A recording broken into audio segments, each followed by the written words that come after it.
Salut à toi et bienvenue dans cette nouvelle vidéo. Moi c'est Pep, si tu ne me connais pas, je vis du e-commerce depuis 3 ans. Je partage avec toi mes tips. Dans cette vidéo, on va voir comment espionner ses concurrents et trouver un winner qui tourne en native ads.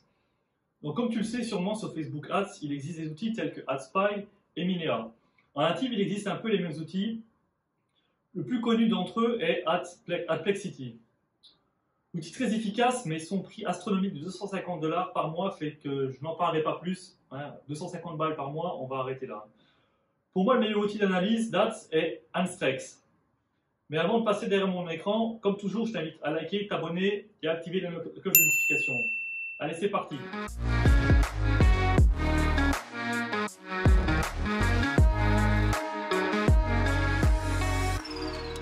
Voilà, on est sur mon écran, donc je vais vous présenter, comme je vous avais promis, Anstrex. Donc c'est le, entre guillemets, le AdSpy du Native Ads. Donc vous allez voir, c'est vraiment similaire. Il y a à peu près les mêmes options, à juste quelques différences qui s'adaptent justement aux natives. Et en plus de ça, il y a une option dans le profil qui est intéressante pour l'e-commerce. Je vais vous montrer ça par la suite. Mais là, place d'abord aux options de base et on va voir ça ensemble comment ça fonctionne. Donc, ça se passe sur deux menus. En fait, il y a deux toolbars, donc avec les filtres. Les filtres sont un peu pareils que AdSpy, à l'exception du premier. Le premier, c'est vraiment typique pour le native, donc ça permet de trier par plateforme de publicité, parce qu'il faut savoir qu'en native, on a quand même énormément de plateformes différentes. Les plus connues, c'est Taboola et Outbrain, mais il y en a bien d'autres. Il y a MSN, enfin bref, il y en a plein d'autres. Et on va voir ça ensemble. Donc on va mettre un filtre, donc on va partir sur Outbrain pour l'exemple. On peut prendre MGID, on peut prendre plein de plateformes qu'on veut, mais on va partir sur Outbrain. C'est la plus pertinente des plateformes, en tout cas pour l'e-commerce. Ensuite, géographie, forcément c'est le pays. On va partir sur les USA. Hop, USA, voilà. Ensuite, device, ça permet de trier desktop et smartphone. Pour la recherche de produits, je vous déconseille de mettre ce filtre là.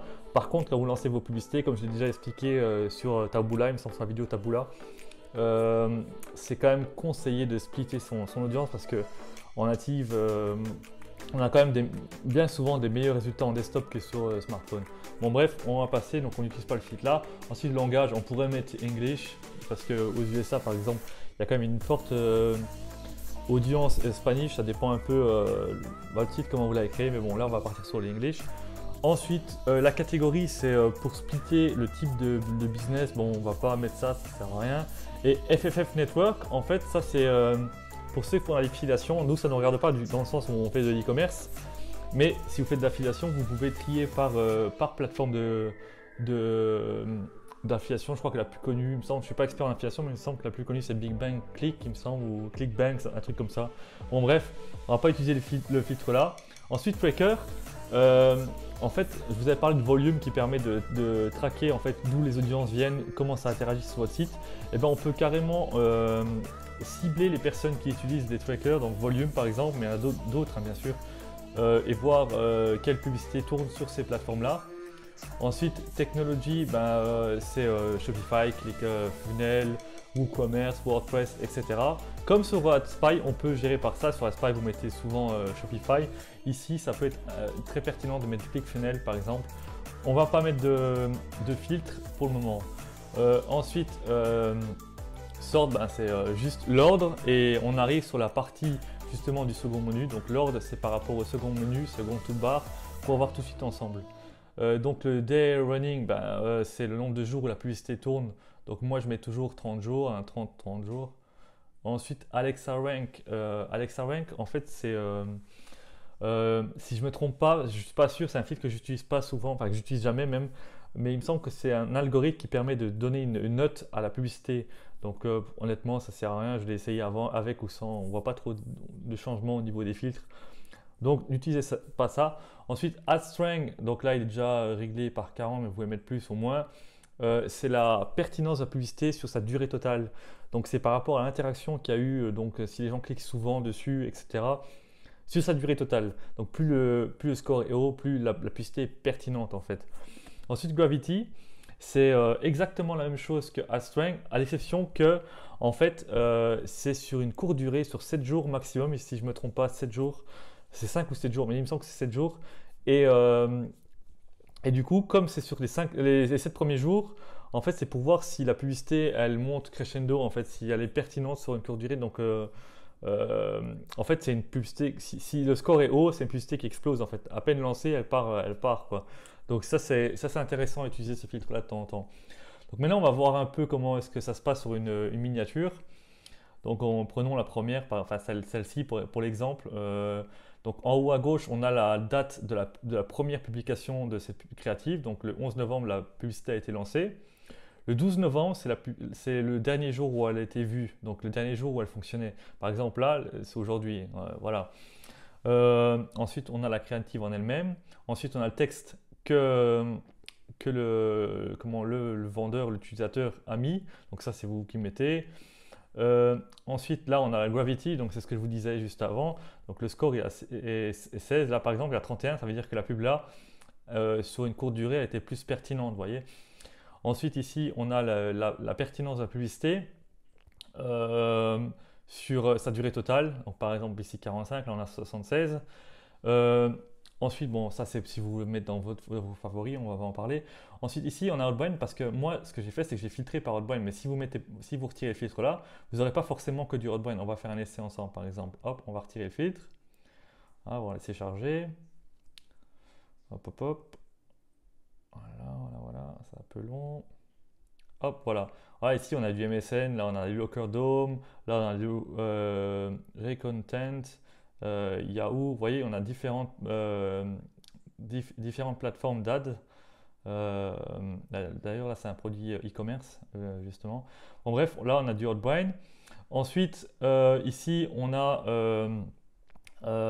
sur quel device la publicité tourne. Donc là, elle est sur smartphone. Celle-ci, par exemple, elle est sur smartphone et sur desktop. Vous voyez.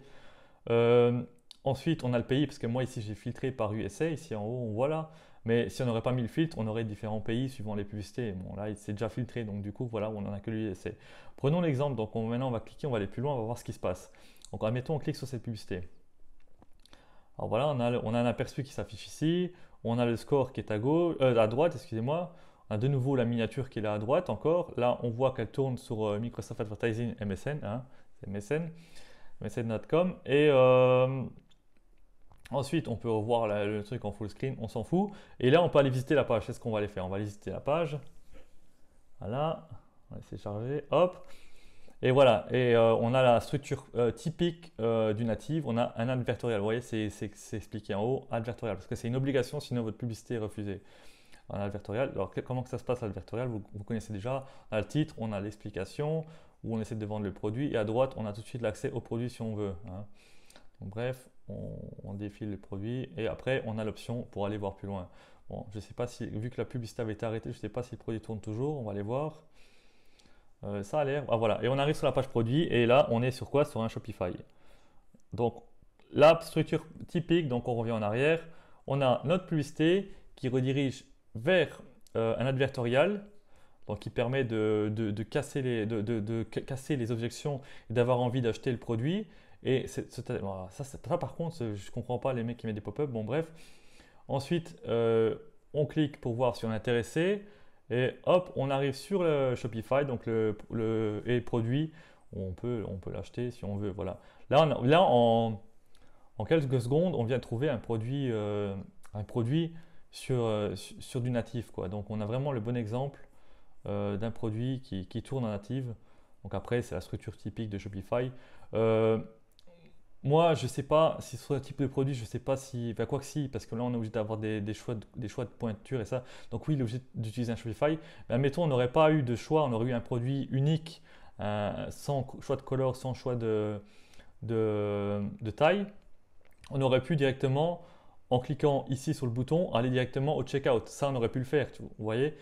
On peut aller sur le checkout de ClickFunnels ou alors on peut aller sur le checkout de Shopify. Ça, c'était possible. Bon, lui, vu qu'il a une obligation de choix de taille, vu que c'est des chaussures, donc lui, il a préféré repartir sur une page produit typique Shopify.